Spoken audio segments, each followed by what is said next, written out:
We begin with breaking news. A Toronto police officer has died after being shot in the line of duty. The deadly incident happened early this morning in North York, and the Special Investigations Unit has taken over the investigation. CB24's Beatrice Vaisman joins us now live from Sunnybrook Hospital with more. Beatrice.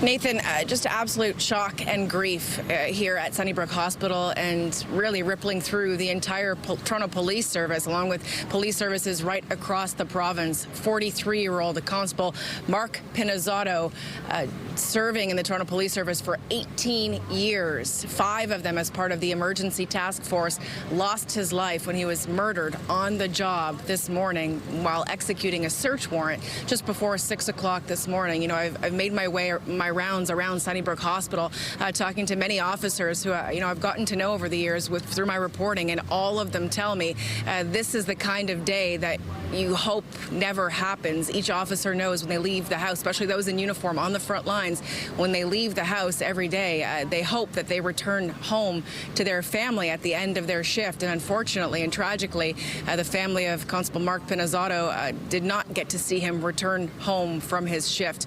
Not only was he a police officer, he was a husband, a father to twins, a boy and a girl, I'm told, 14 years old, a son, a brother as well. And this is a guy who, officers describe as someone who was just larger than life, someone who not only loved his job as a Toronto police officer, but really who loved hockey as well. And prior to joining the service 18 years ago, played hockey professionally in Europe. This was a guy, that a senior officer who I spoke to, who told me he was actually his coach officer when he first joined the job 18 years ago, told me that he was, what you call just a dream recruit, someone who wanted to be a police officer, who wanted to help people, who had excellent life experience, and who was someone who just fit right into the Toronto Police Service. And so today, as Chief Myron Demkew stood pretty much where I'm standing here at Sunnybrook Hospital to say that one of his very own had been shot and killed in the line of duty, he was overcome with emotion, he was overcome with grief, and also spoke about the support that Toronto Police is feeling today.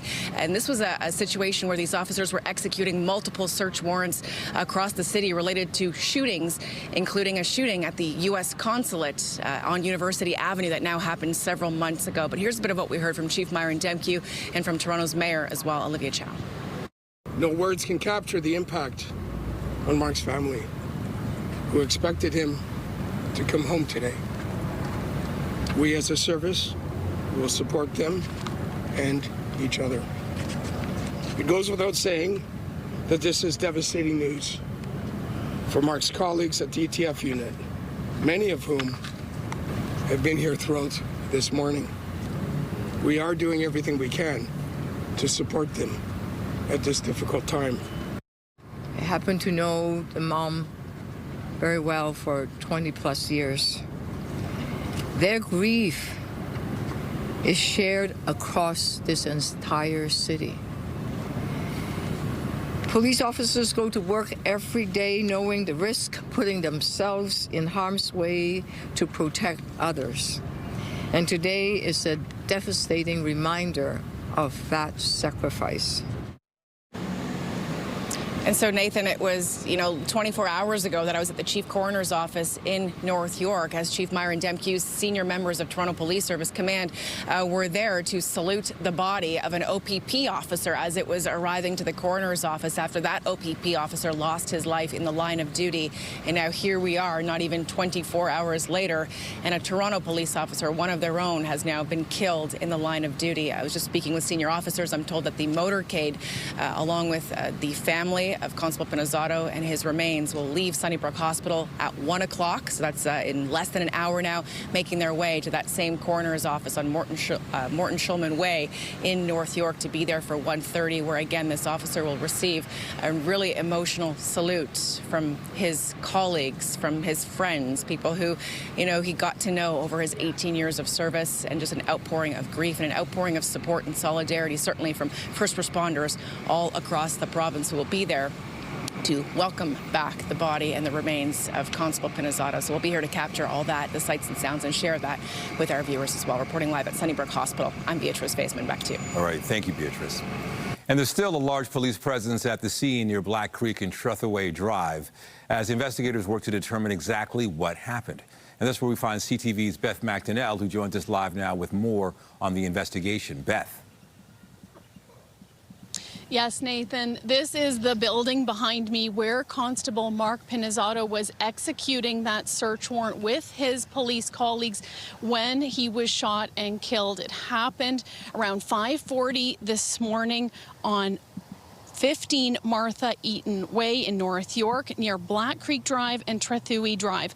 As you heard, there was an exchange of gunfire and Pinizzotto was rushed to hospital. The chief saying despite heroic efforts by first responders, he did not survive.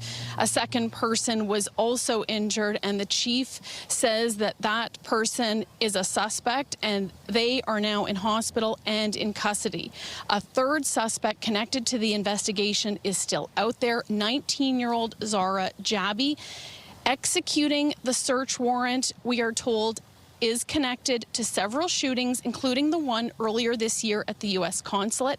Now, anytime an officer fires their weapon, the SIU is brought in to investigate. Their team is here on scene right now. I can tell you, residents had a very scary and shocking morning. Here's more from them. I seen all the police cars, and I had an aunt call me because she's seen it on TV, and I just heard it was on one of the floors. And then when I went to drop my daughter off at the school bus, I seen all the blood and stuff in the lobby. I'm joined now by CP24's crime analyst, Steve Ryan. Talk to me about the emergency task force, the dangers they face. What preparations would they have been making going into executing this search warrant? Well, they are an incredible group of men and women, highly skilled. They're the cream of the crop. They are physically fit. They're proficient in all sorts of different firearms, and they are the ones that do the dynamic entries. They train for dynamic entries all the time. This would have been a dynamic entry. So anytime there's a search warrant executed and you've got a violent suspect on the other end of the door or a gun, it's the ETF that goes in first. They're very brave, very courageous, and it's a very dangerous spot to be in. Very dangerous and so sad that this turned deadly. The second time a police officer in Ontario has lost their life in the line of duty in such a short amount of time. How is the force holding up right now? Police officers across the province. Well, police officers are professionals and they're sworn, they're duty bound to uphold the law, and despite the heartache, the grief, the loss, the heavy hearts, they still go out and do their jobs. Radio calls still need to be answered. But I think what this does show is the inherent dangers that police officers face on a day-to-day basis. On another sad note, this is the same building where 8-year-old Javai Roy was killed in his bedroom. You know, how is the community holding up in a situation like this? Well, this community grieves like any other community when you have guns. And what we're seeing, not only in this community, but communities around the GTA, these criminals are using illegal guns. These aren't illegal firearm owners that are firing at other people, at police officers. These are criminals with illegal guns. There needs to be more done, in my view, to minimize the chances of those illegal guns getting across the border. The police officers face this on a day-to-day basis, and at some point in time, something has to be done to correct what's happening right now, because far too many illegal guns out there and the police are in a dangerous position every time they put that uniform on. A lot of work to be done and still so many questions with this investigation. As I mentioned, the SIU is here on scene. We are waiting for an update. For now, I'll send it back to you, Nathan and Michelle. All right. Thank you, Beth and Steve. 6 people have been arrested in connection with a murder in Aurora. York Regional Police officers were called to a home near Wellington and Walton Drive yesterday afternoon. They found a man inside the home suffering from significant trauma. He was later pronounced dead at the scene. Police gave an update on the investigation last night. We're going to be on scene for quite a while. We have a forensics team that's going to be looking into all of the incidents surrounding this, and we're going to be collecting evidence. Residents in the neighborhood can expect our officers to be going door to door looking for any video or anyone that might have any information. So far, police have not released any information about the victim. Police in York Region say 2 18-year-old suspects are facing charges after a pride flag was burned at a Markham school. Police responded to the unnamed school near Yonge and Clark Avenue Tuesday. They allege the pair ripped the flag from its holder the night before and tried to set it on fire. Sepper Abdabdar and Mahan Mohammed Radmar, both of Markham, are facing charges of mischief under $5,000. Police say the suspects are former students of the school, and investigators believe it was hate-motivated. Still to come, the opening of the Gordie Howe Bridge connecting Windsor and Detroit has been delayed. We'll have those details a little later in the newscast. But first, we're just hours away from kickoff for the first match of the FIFA World Cup, with Canada hitting the pitch for the first time on Friday. Azteca Stadium in Mexico City will host the tournament's first match, with Mexico squaring off against South Africa. This marks the first time the World Cup is being held in 3 countries simultaneously. You can watch the match at 3 p.m. on TSN, CTV, and Crave.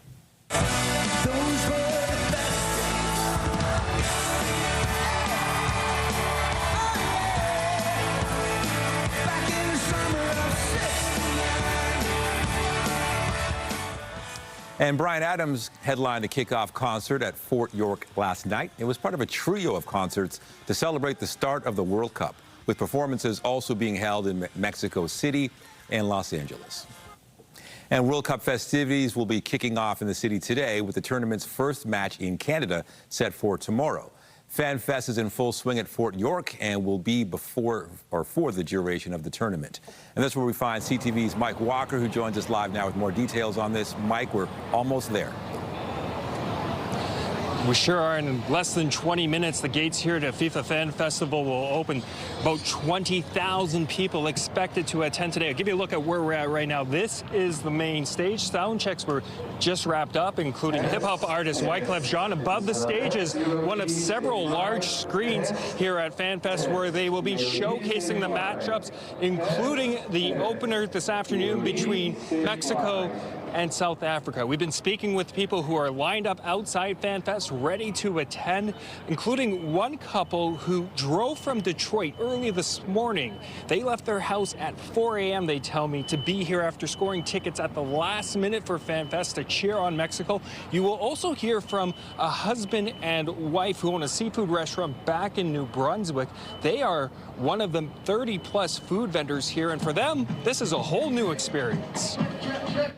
Because we just heard it's just the best vibes here in Toronto, and we've always wanted to attend the FanFest, and they said if you're gonna go somewhere, it's gonna be in Toronto. And honestly, we got these tickets like last minute from Reddit. Somebody transferred it to us randomly, and we just got lucky. We actually just purchased this for this event.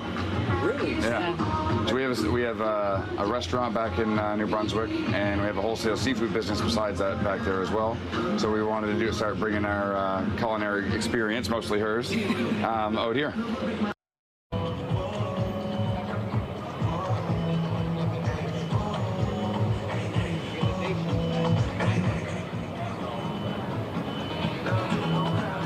Next to the tickets for the actual matches at Toronto Stadium, the tickets for FanFest are the hottest tickets to get. Hundreds of thousands of people are expected to attend this event, which is being held for 22 days here at Fort York in the Bentway. And all general admission tickets, which are free, sold out within hours. I did check on Ticketmaster. There are still some premium tickets and VIP tickets still available. Those will range between $100 and $300. We'll be speaking with fans all afternoon and have more from FanFest tonight on CTV News at 5 and 6. Reporting live, Mike Walker, back to you. All right, tickets hot like the weather. Thank you, Mike. And while the World Cup is set to kick off in Toronto tomorrow, some last-minute preps are underway ahead of the big game. CTV's Janice Goldings is speaking with people in Nathan Phillips Square and joins us with more details. Janice. Hi, Nathan. Yes, we are live right now, Nathan Phillips Square, where the excitement certainly is building for the World Cup, especially with Canada facing off against Bosnia in Toronto's first game.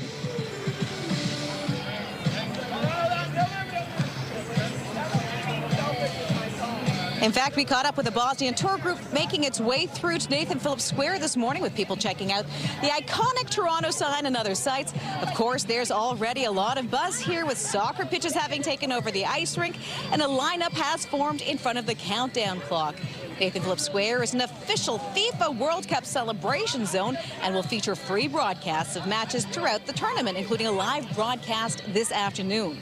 Still, this morning, the hype was all about Canada's first match against Bosnia. Here are fan predictions about the outcome of tomorrow's game. We came here to win. I can't wait to see our country to play in the FIFA World Cup after qualifying after 12 years. It's worthy to be here and to win. Who do you think is going to take the match tomorrow? Bosnia. Of course. Why? Of course. Because we have a better team. We just ran into a group of Bosnians who say that they're going to basically pummel us tomorrow. What do you say to them? No chance. No chance. No chance. This is our house. That group behind us here, they're all from Bosnia, and they said that they're going to take it tomorrow, hands down. What do you say to them? Oh, no, you know what? We got a game on our hands for sure. I'm just going to say 2-1 for the boys, you know. They're not going to disappoint us at home, so they got to do it. So some friendly rivalry this morning. And just a reminder, you can head down to Nathan Phillips Square this afternoon to check out Mexico playing off against South Africa at 3 o'clock. And again tonight at 10 p.m., South Korea will be facing off against Czechia. Reporting live, I'm Janice Golding. Now back to Nathan. Well, the action begins soon. Thank you, Janice. We have more news in a moment, but first, here's a look at the city this afternoon. There's a live shot. Some clouds. It is a bit muggy out there. It's a hot one as well, maybe even hotter than it looks. Lindsay Morrison joins us now live from the Harborfront Center with more on the soccer forecast. Lindsay. Yeah, and Nathan, the Harborfront Center has been transformed into Sport Check Harborfront FC. This is going to be an amazing place for locals, tourists, and fans to come and gather. It's all free here, and what you may be seeing behind us is a presentation that's happening. Nathan, that is a floating futsal pitch, or in other words, a soccer pitch that is floating on Lake Ontario. It is very cool. We're just seeing our first glance into it. There's some players playing a little round in there right now, so we're going to check it out throughout the hour too, and I can assure you that it is hot out here. So let's talk about your weather. Of course, all week long there's been concern about showers and thunderstorms. All is dry right now, but we'll begin with a look at the satellite and radar. We did have wet weather earlier today in parts of the GTA, and we're going to keep an eye on things through this afternoon, but for the most part it should be drier with a mix of sun and cloud as the day goes on. Already it is 31 degrees. It feels like 40 out here, so if you are thinking of venturing downtown or anywhere else around the GTA this afternoon, you need extra water and you need the sunscreen. Winds are out of the southwest. You're not going to find a whole lot of relief from them, even though they are a little breezy at this hour. Here is your afternoon at a glance. Again, we've already made it to our forecast daytime high. Let's see if we can climb even higher. Right across the board, across southern Ontario, temperatures are hot. And as you mentioned, Nathan, it is very muggy, but vibes are high. Everyone is so excited for this city to welcome the World Cup beginning today, and of course the Canada game tomorrow. I know you're wondering what the weather is going to be like for that big game, so we'll give you everything you need to know coming up. For now, though, Nathan, I'll send it back inside to you. That is the big question. Thank you so much, Lindsay. Well, as Toronto's summer festival season heats up, Taste of the Danforth is officially making its return to the cultural calendar. The event is often one of the biggest and most popular street festivals across the country, taking over Greektown during the second weekend in August. But it hasn't taken place since 2023. In 2024, organizers pointed to funding constraints as the reason for the canceling, and they didn't provide an explanation last year. But back in February, the premier said he'd be working with the mayor to bring Taste of the Danforth back. And today, officials confirmed new money is flowing. It's been 30 years for Taste of the Danforth, one of the very, very first festivals in the city of Toronto. Hundreds of thousands of Torontonians of 416, 905, and 705 come here to the Danforth for food, music, and a kind of joy that you'll only find in Toronto and on the Danforth. It is the largest food festival in the city of Toronto, and it is Toronto at its best. And this summer, it will be back. Chance to see old friends, to see everyone who you see, vendors, eat your favorite food, shop in your favorite places. We know that the small businesses here suffered having that gone, but we also know that tourists and people of this city suffered. I mean, it's a big economic driver. Tourism spending around the Taste of the Danforth generated $91 million in 2023, and we expect it to break all of those records this year. And that's why, Councillor Fletcher, we appreciate your announcement of support from the City of Toronto of $200,000 for Taste of the Danforth 2026. The province will be matching that investment with $200,000. $1,000 for this year's Taste of the Danforth. This year's Taste of the Danforth is scheduled for August 7th to the 9th. The opening of the new Gordie Howe International Bridge has been delayed. Invitations have been sent out for a Friday ribbon cutting on the $6.4 billion bridge connecting Windsor and Detroit. In February, U.S. President Donald Trump had threatened to block the bridge's opening. And CTV's Judy Trin joins us live from Ottawa with more on this. Now, there were some rumblings of delays. Is this a surprise, Judy? Nathan, there is drama, even though the Prime Minister said there is no drama. Earlier this week, Prime Minister Carney said that it was good news that the Gordie Howe International Bridge was scheduled to open next week. However, a few days later, on Wednesday, 2 days later, he had to walk back those comments, saying that there are going to be delays, but he pointed out there was no drama, but things will have to be worked out.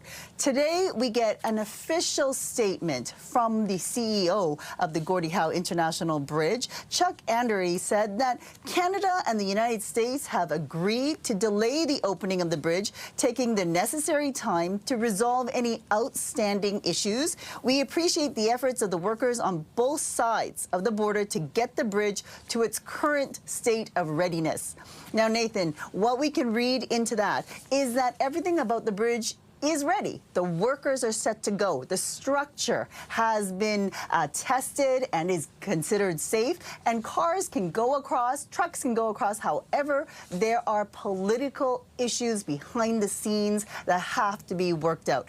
As you mentioned, Donald Trump had said that he would block it. He believes it's a bad deal for the Americans because Canada paid for the construction of the bridge up front and would be collecting tolls up until for 38 years, so approximately 4 decades. The state of Michigan would not collect tolls on that. This is to allow Canada to recoup its costs. The Americans, Donald Trump specifically, would like to see the U.S. get some of those toll benefits. However, there is, on the Canadian side, for example, Windsor's mayor says that Canada should not capitulate to this. So this is where we stand. Whether or not this international bridge will be used as leverage for the upcoming CUSMA review, Nathan, which is set to begin on July 1st. I'm glad you mentioned that. So speaking of CUSMA, where do talks stand with the U.S. on trade? All right. You know, today the chief negotiator for Canada, Dominic LeBlanc, the minister, basically said that he wants Canadians to know that even though it would appear they don't have progress, there is a lot of work being done behind the scenes. That the Canadians were prepared for the fact that Donald Trump and his administration would use uncertainty as a tactic, and that they actually have a list of double-digit issues that were put on the table. So the U.S. had concerns that they put on the table and that Canada was working through it already. And this is a message that he's trying to convey to the Americans, that the trade deficit that the Donald Trump keeps on talking about isn't really a trade deficit at all. Take a listen. It starts by having a common understanding of the numbers. I saw Prime Minister Carney have that conversation with President Trump at the White House on a couple of occasions. If you take out energy, of course, there's a trade surplus in the United States' favor.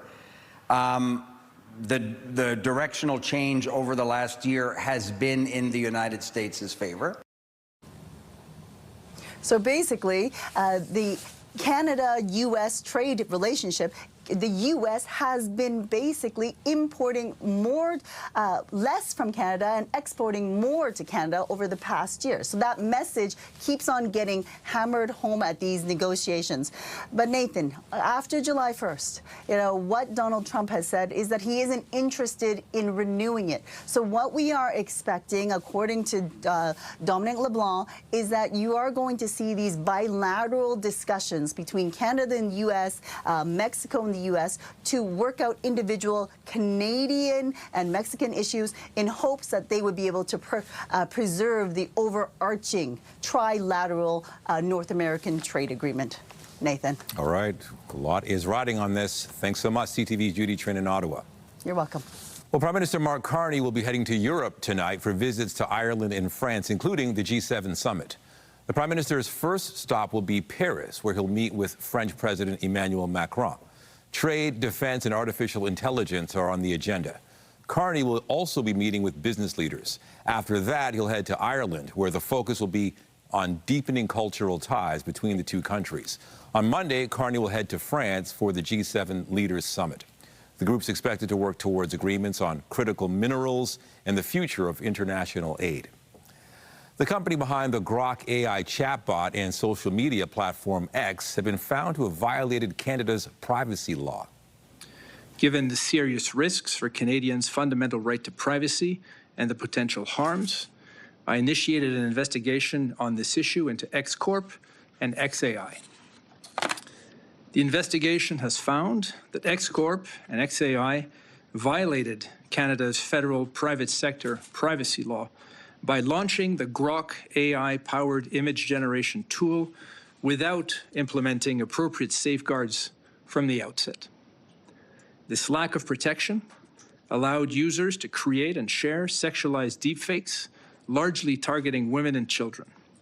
According to researchers, Grok was at one point generating well over 6,000 sexualized images per hour. One of the recommendations made is suspending the tool until all of the appropriate safeguards can be put in place. But the Privacy Commissioner says the company has not accepted that, and he can't force it. Some measures have been taken, but the company remains in non-compliance. Both XAI and X Corp are owned by Elon Musk's SpaceX. Well, U.S. President Donald Trump says the U.S. will hit Iran very hard tonight and at some point want to take the country's oil and gas. The United States targeted an oil tanker in the Gulf of Oman yesterday after the vessel attempted to breach the blockade on Iranian ports. Trump says at some point the U.S. will take Karg Island and other oil infrastructure points. Both sides traded air attacks today for the second straight day. Well, Pope Leo has arrived in the Canary Islands, where he will spend the final 2 days of his week-long trip to Spain. The pontiff's visit is intended to draw attention to the plight of migrants who risk their lives every year trying to reach Europe. The Canary Islands are key point of entries for migrants from West Africa. The Pope will meet with recently arrived migrants, as well as humanitarian organizations and church workers who care for them. We've got more news after the break, including a look at the forecast for today and, of course, for tomorrow when the World Cup begins for Toronto and Team Canada. Stay with us.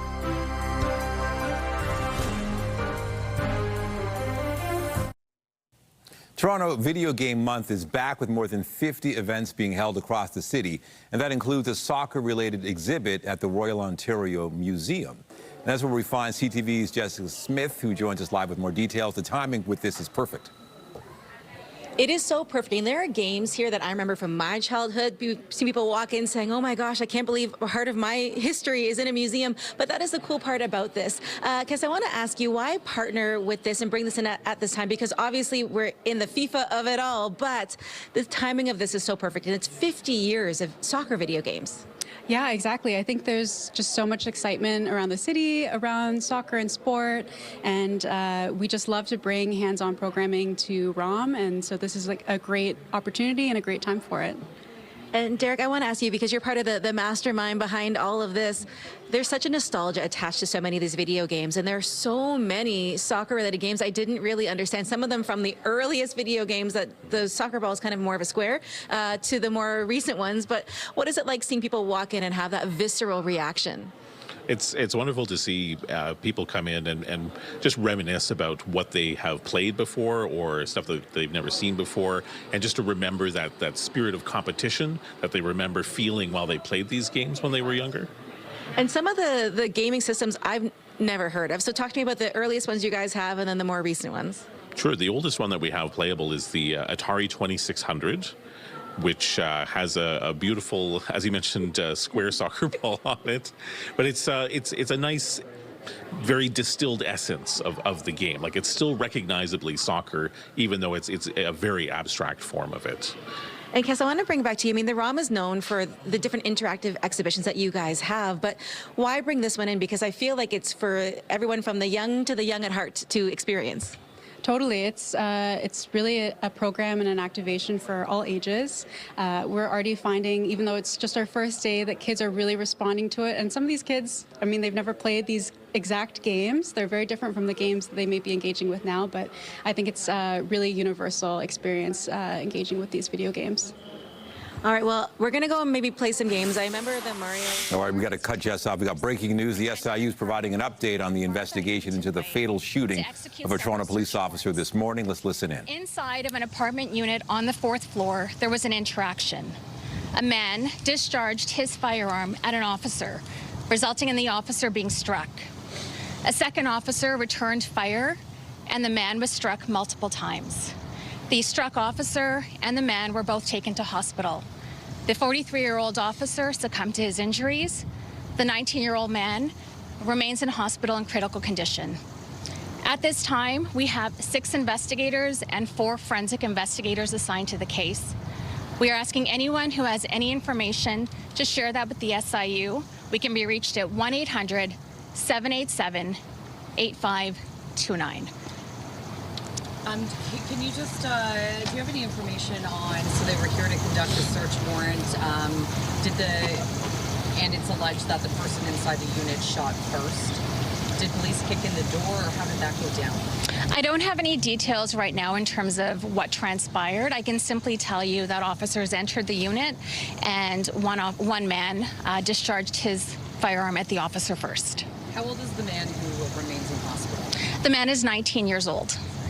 And was the person who discharged their firearm a suspect in the larger U.S. consulate shootings investigation? I don't have those details yet. That would be more a question for the police service who is conducting that portion of the investigation. Police said there was a third suspect connected to the investigation. Outstanding, yeah.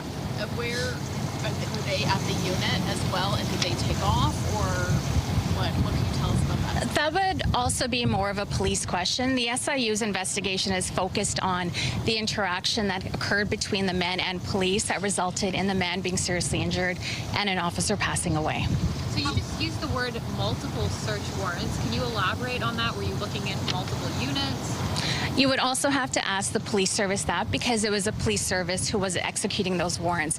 Again, our focus is on the interaction that occurred inside of the apartment unit. Was the shot officer the first? Was he the first one in the door? Is that why he was shot? I don't have that information at this time. We don't know yet which direction officers were going in, how many were in the building at the time of the incident. Did the suspect fire a handgun or an assault rifle? I don't have that information at this time yet. It's still very early in the investigation. Our investigators are still waiting to make entry into the unit, and at that time we will have more details. Was the officer shot once? The information I have is that the man discharged his weapon one time and the officer was struck one time. Where the officer was struck? I do not. Do you know how many times the suspect was shot? You said multiple times. All I can confirm right now is that the man was struck multiple times. I don't have an exact number at this time. Were there other police forces involved in executing this search warrant? Was it only Toronto police on scene here at the time? The information I have is that it was Toronto Police Service, but again, that would be a question for the police service to see if there was any other service helping them out with this. RCMP were here. Would you have any interest? Warrants before they got to this unit? Sorry, can you say that again? You said there were multiple search warrants. Had other search warrants been executed prior to the door being opened, or we don't know yet how it was opened? Again, a great question, but a question for the police service. How many subject officers, how many witness officers?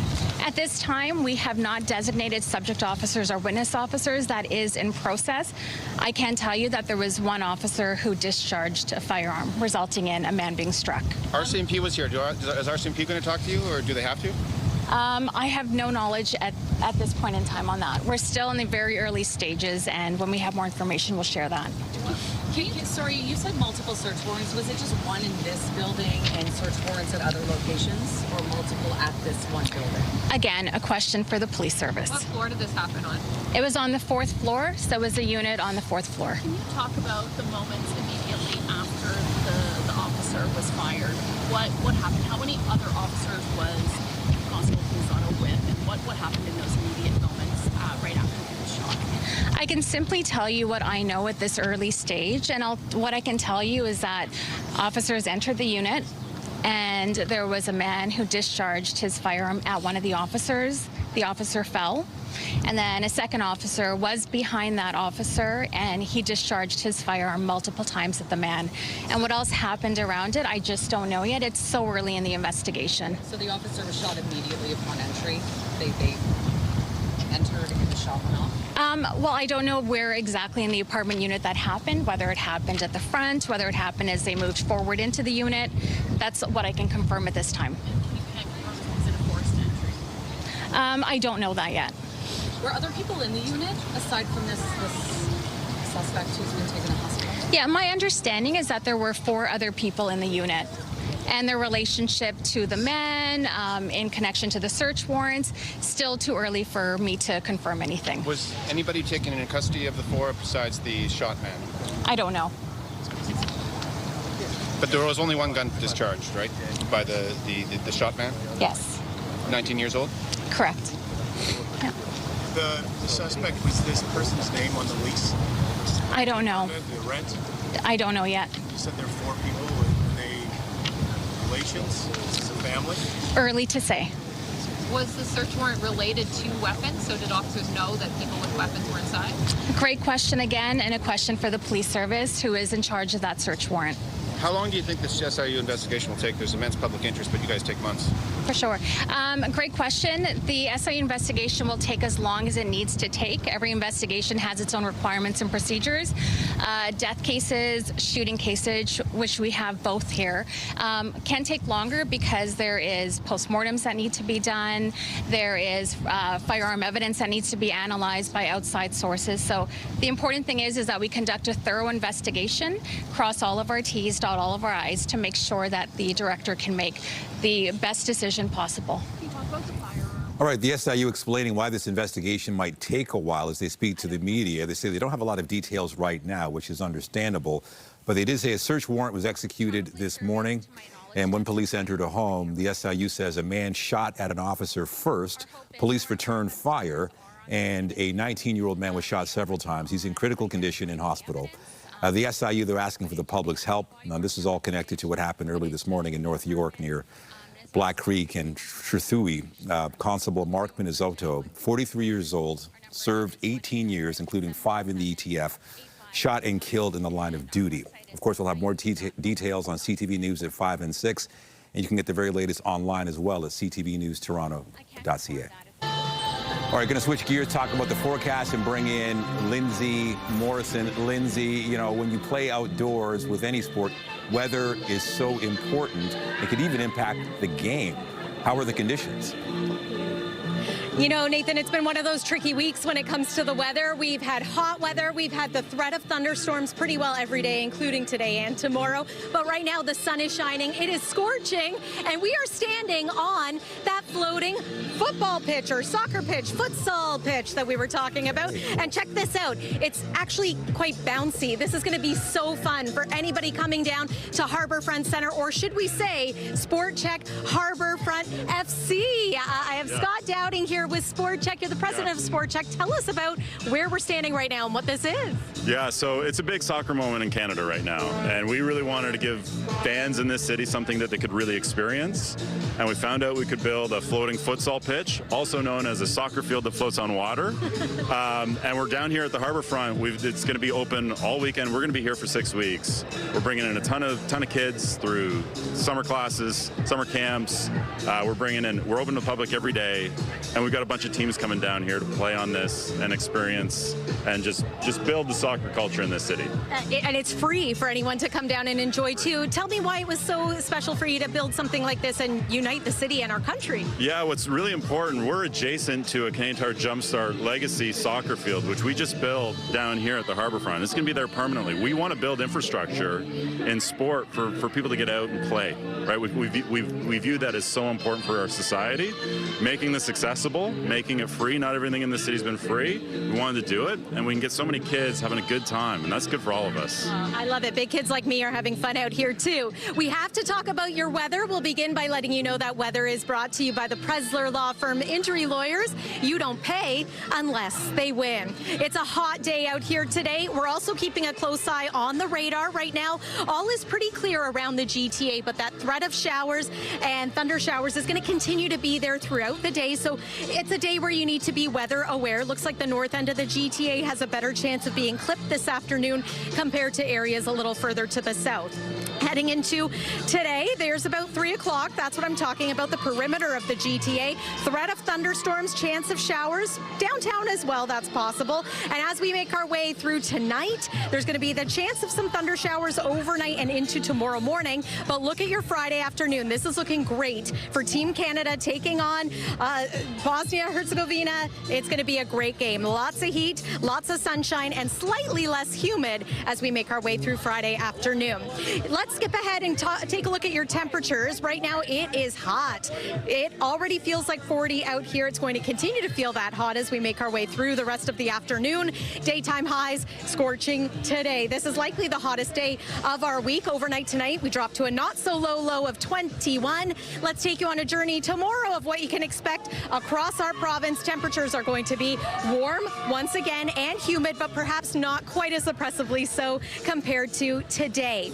And if we can, we're also going to take a look at your watch party forecast, because I know so many folks maybe not heading to the game, but going to be enjoying it tomorrow afternoon. Conditions look great for enjoying indoors or outdoors. Let's get to that 7-day forecast. Your weekend is looking mostly sunny, chance of showers on Sunday, especially in the morning. Again, if you're just joining us, we are live down literally on Lake Ontario. This is a floating soccer pitch with Sport Check. We're having lots of fun here, but for now, Nathan, I'll send it back inside to you. It looks like a lot of fun. Thanks so much, Lindsay. Go for it. Okay, you're watching CTV News at noon. Of course, things happening at Nathan Phillips Square as well with that pitch. Stay with us. The New York Knicks are just one win away from their first NBA title in more than 50 years, following a historic comeback last night. Brunson gets it, fires up a three. Shot no good. The tip, it's gone! It's gone! It's gone! With 1.2 Former Raptor OG Anunoby somehow flew in, tipped the ball in with just over a second left in the fourth quarter last night to give the Knicks a 107-106 lead. And that would be the final score, with the Knicks erasing a 29-point deficit to win Game 4 of the NBA Finals. The team can secure their first title since 1973 with a win over the Spurs in San Antonio on Sunday.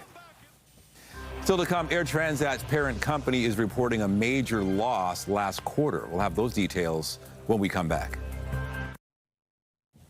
The parent company of Air Transat is reporting a $79 million loss in its latest quarter. The travel company linked the losses to rising fuel prices and the suspension of flights to Cuba, as that country struggles under a U.S. energy blockade. The $79 million loss compares to an approximately $23 million loss for the same period last year. Transat Chief Executive Anik Girard says the results were disappointing, as factors largely beyond the company's control severely impacted profitability. The Ontario Science Centre is hosting a special event tonight featuring a discussion with Canadian Space Agency astronaut Jeremy Hansen. Canadians around the world got to know Hansen 2 months ago as he took part in the historic Artemis II mission. The 50-year-old London native made history as the first Canadian to travel around the moon. He's also among the people who've traveled farthest from Earth after breaking Apollo 13's distance record with the rest of his crew. He stopped by CP24 to talk more about that experience. A little bit of disbelief to see it in the three-dimensionality of it all. Of course, we've all seen the images, and they're beautiful, and they capture it. But when you're out there in deep space and you're looking back at this planet, there's a three-dimensionality to it that I can't describe other than to say, like, I could see that there were stars in the galaxy that were closer and further, and I was just among them. And that was an incredible perspective. And the tininess of the Earth, it made me feel very small as a human, an individual, insignificant, but very powerful to be able to witness that as a human race, a human species. Tonight's event at the Elgin Theatre is free to attend, but tickets were snapped up quickly. There's a rush line, although admission is not guaranteed. You're watching CTV News at noon. More news after the break. Stay with us. Well, let's check back in with Lindsay Morrison at the harbor front with one more look at the forecast. Lindsay. Nathan, we are sweating out here, but we are having a great time. Check out this view of our beautiful city from live here on the floating soccer pitch. And I'm having some fun with the girls. I have Aria and Eliana and Amelia, and I'm going to take a shot. You ready? Ready, girls? Oh! This is fun. Hey, it's not the only big sporting event in town, the World Cup. Here's a look at your Canadian Open forecast over the next couple of days. It is still going to be hot, but today looks like the hottest and most oppressive day of the week. And then your 7-day forecast does show a cool down as we make our way into next week, which is, I think, some welcomed news for so many. Keep an eye on the sky today. That's it from now from Harbourfront Center. Nathan, back inside to you. Nice work. Thanks, Lindsay. Have fun. And that is it for CTV News at noon. Remember, you can get Toronto's breaking news all day long on CP24 and at ctvnewstoronto.ca. For Lindsay Morrison and all of us here, have a great day. I'm Nathan Downer. Be sure to join us later for CTV News at 5 and 6. Take care.